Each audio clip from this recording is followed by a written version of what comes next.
আগের ভিডিওতে বলেছিলাম সফল হওয়ার সহজ উপায় কী, সফল কিভাবে হওয়া যায়। আর এই ভিডিওতে বলতে চলেছি সফল হওয়ার পরে আমাদের কি করা উচিত। আমরা কিন্তু অনেকেই জানি না যে আমাদের সফল হওয়ার পরে কি করা উচিত, কিভাবে চলা উচিত, কেমন কি করা উচিত। অনেক সময় আমরা অনেক ব্যক্তিকে এমন দেখেছি জীবনে সফল হয়ে গেছে হট করে, আর ফট করে পড়ে গেছে। আমরা চাই না যে আমরা সফল হওয়ার পরে আমরা ফট করে এভাবে পড়ে যাই। নমস্কার বন্ধুরা, আমি প্রদীপ, আমার চ্যানেলে সবাইকে স্বাগত। এখনও যদি আমার চ্যানেলটিকে সাবস্ক্রাইব না করে থাকো তবে সাবস্ক্রাইব করে দাও আর ভিডিওটি পুরো দেখে যাও। আশা করি ভিডিওটার মাধ্যমে কিছুটা হলেও বোঝাতে পারবো, সেজন্য ভিডিওটি পুরো দেখো।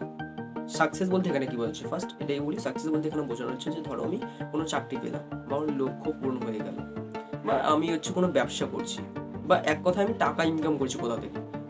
এটাই কিন্তু সাকসেস বলা হচ্ছে এখানে, ঠিক আছে। সাকসেস বলতে কিন্তু আমাদের সমাজ এটাই বোঝে যে ছেলেটা বা মেয়েটা একটা কোথা থেকে ভালো টাকা ইনকাম করছে, এটাকেই কিন্তু সাকসেস বলা হয়। ধরো আমি একটা চাকরি পেলাম, বা আমি কোনো ব্যবসা করছি, বা আমি বড় সড়ো কোনো কাজ করছি।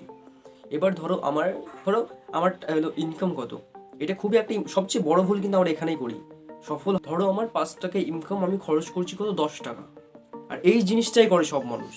কখনোই ভাই এই জিনিসটা করলে হবে না, কখনোই না। এই জিনিসটা যদি তোমার মধ্যে থাকে তবে এখনই বন্ধ করে দাও, নয়তো ভাই কখনোই তুমি জীবনে কিছু করতে পারবে না। তোমাকে কথা দিলাম, 100% গ্যারান্টি দিয়ে বলছি, কখনোই কিছু করতে পারবে যদি এই জিনিসটা তোমার মধ্যে থাকে। অতএব এই জিনিসটা যদি তোমার মধ্যে থাকে এখনই বন্ধ করে দাও, এখনই বন্ধ করে দাও। এটা সবচেয়ে একটা খারাপ স্বভাব ভাই, কখনো এটা করা যাবে না। সবসময় আমাদের মনে রাখতে হবে আমার যদি 5 টাকা ইনকাম হয় তবে আমাকে 2.5 টাকা খরচ করতে হবে, আর 2.5 টাকা আমাকে কোথাও ইনভেস্ট করতে হবে, নয়তো আমাকে গুছিয়ে রাখতে হবে।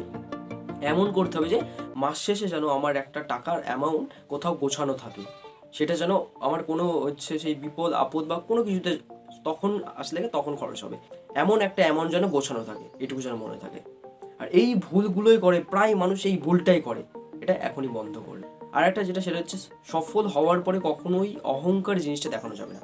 আর প্রায় মানুষ আমি দেখেছি এটা, যে জীবনে কিছু একটা চাকরি বাকরি পেয়ে গেল বা কিছু একটা করে ফেলে, তখন কিন্তু তার ভিতরে আপনার অহংকার চলে যায়। এটা একটা কমন ব্যাপার। কখনোই যেন সেই অহংকার জিনিসটা আনা যাবে না, এটুকু মনে রাখতে হবে। যেমন আগে নর্মাল ছিলাম, এখনও যেন সেই নর্মালই থাকি।